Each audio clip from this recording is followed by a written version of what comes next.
It's so good.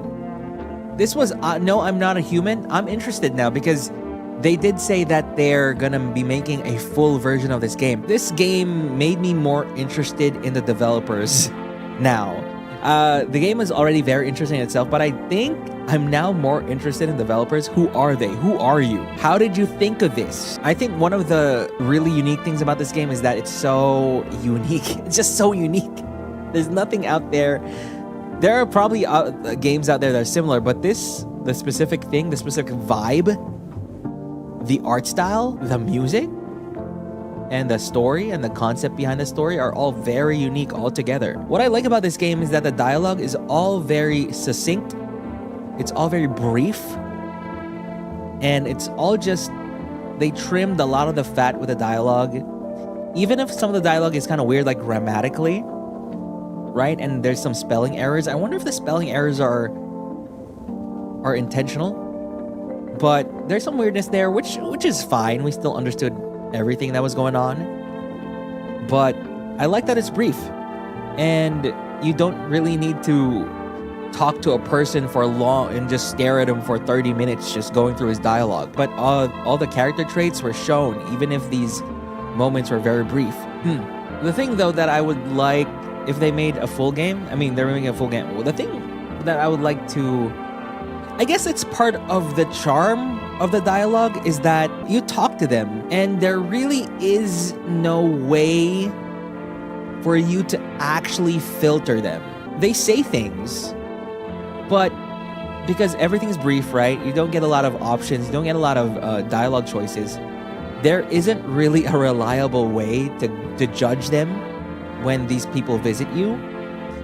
And even then, when they're finally in your house and you get all these options to take a photo, to check their teeth, to check their eyes and hands, you still cannot get 100% clear picture if they're a visitor or not. In some way, it's kind of frustrating that you just can't. You'll never know until you finish the game. On the other side of things, it's also pretty great because, yeah, I'm sure it's intentional. It's pretty great because that's like in real life too. You're talking to someone, you can never actually know if what they're saying is true, and you'll never get the full picture of a person by talking to them for just a day, for like a minute, and it's really good. And the options they give you to judge them are not reliable at all. So maybe that's why remember earlier when I was kind of getting confused and be like, no, this is a game. I need to think in game terms, right? It's because I was so immersed. I was so immersed in the thought that these are actual people, complex people. They're not just checklists. Like, even if you have a checklist, oh, this doctor has perfect teeth, but he's a doctor, so he probably has dentist friends to make his teeth perfect, right? Just stuff like that. Or we took a photo of the man in a suit, but then he took the photo away from us. You know, you'll never know if that photo is blurry or not. You just have to make a judgment. It's so gray. It's so in the middle. It's so good. What's so cool as well is that they give us little bits and pieces of information here and there. You just kind of connect the dots about what happened. Like, for example, the kid came in and she was crying because they burned their house down and some people were talking to the dad, right? And then that's when you make a conclusion. Were the people they were talking to aliens or were they FEMA? They were laughing.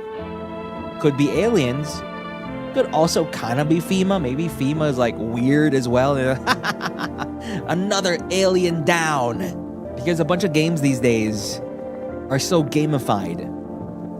They're so gamified where they give you different dialogue choices, and choosing a certain dialogue gives you +1 to a good meter or a +2 to a bad meter. And then by the end, it tallies your score, and then it determines if you're bad or good or not. This game is just so open-ended. You don't know until you finished it, of course. When you finish it and everything, that's when you know. That's when you can gamify it. But the first playthrough is the first few playthroughs are so immersive. I'm honestly pretty sure that this is like one of the best horror games that no one has played. I'm pretty sure very few people have played this game, and it's one of the best horror games out there. It's actually up there with like mouth washing.